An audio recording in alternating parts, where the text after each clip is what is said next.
Hello, this is Peter Levesque. I'm the Director of Knowledge Mobilization Works based in Ottawa, Ontario. A couple of weeks ago, I gave a presentation during International Development Week at the University of Ottawa, and a number of students came up to me and asked, do you have a book? And I don't.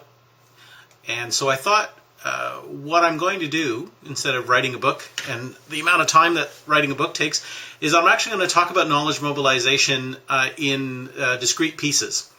And each of those pieces could form sections of a chapter, and each of the topics that I talk about could be chapters in and of themselves, and maybe over time I'll transcribe these videos and turn them into a book. So the answer may at some point in the future become yes. So let's start with, what is knowledge mobilization?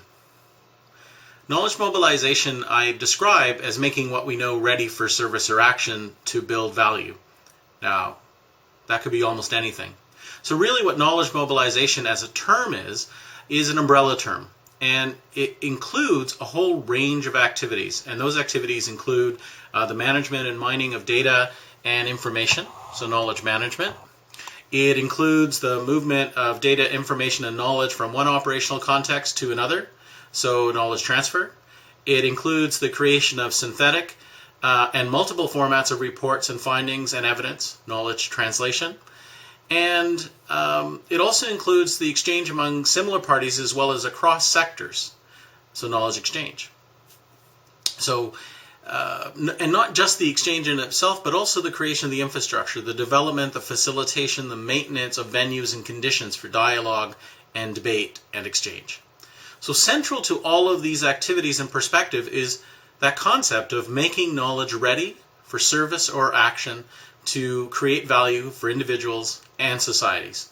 So that's the basis of what knowledge mobilization is. Why is this important? The ecologist Richard Heinberg has written that taking in traumatic information and transmuting it into life-affirming action may turn out to be the most advanced and meaningful spiritual practice of our time. Something he originally wrote in The Ecologist, but is also available on his website, www.richardheinberg.com.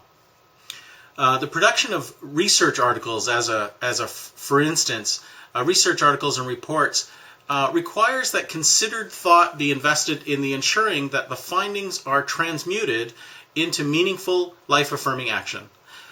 This can be accomplished by assisting data and information to acquire social life that transforms it into knowledge. So John Seely Brown said that data and information is for machines. It becomes knowledge when it has a social life. So how do you bring a social life to our findings, our evidence? And I think that's actually a really important piece. And if you have a chance to read The Social Life of Information by John Seely Brown and I believe Paul Duguid, it's a good read and is meaningful. So while the content is important and is always the foundation of good knowledge mobilization, because the last thing you want to be doing is mobilizing false or poor data, that's not the only thing, right? So a report should be considered the midway point of a conversation and only a fraction towards derivation of value from the content. So what does this mean? This means that there's a series of things that are of equal consideration. We have to consider the actions and processes related to the capacity of individuals and organizations to act upon the findings, including consideration of incentives for modified behavior. The context in which people operate must be examined to ensure that adequate infrastructure is actually in place, that partnerships are established or processes are being established, and that there's a diversity of channels and perspectives provided by networks.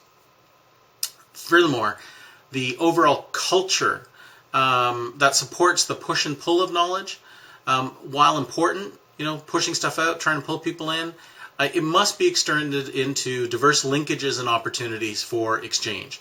It is at the point of exchange that value from any initiative is really determined.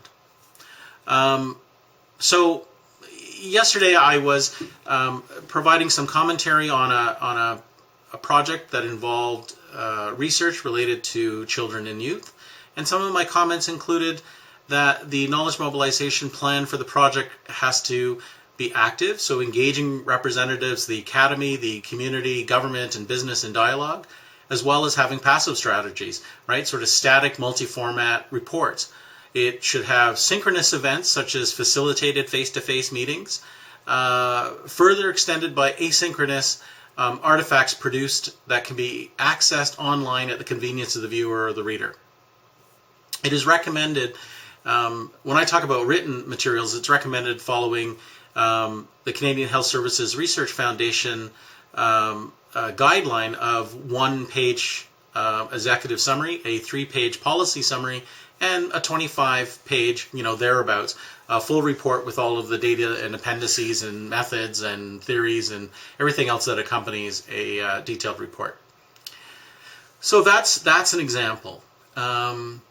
It's recommended, when we look at public participation, be extended through social networking tools such as LinkedIn, Facebook, YouTube, Twitter, and all sorts of associated channels there. This permits broad dissemination, easy access, as well as user-friendly opportunities to contribute to the collective understanding of the particular issue. In this instance, I won't say what the issue is because the project's still under development, but it allows for multiple contributions. And the interesting thing about broad dissemination is that it always has to be preceded by preparing the soil, right? So advance notices, opportunities for contribution, dealing with leadership challenges, so that the soil is ready to receive the seeds produced by whatever the project is. So this is my first section. I think I'll expand upon it at some point, but I'd love to have your comments. I'd love us to engage in a conversation with your ideas of what the future channel section should be. So please don't hesitate to contact me, Peter Levesque, Knowledge Mobilization Works, knowledgemobilization.net, or pnlevesque@gmail.com.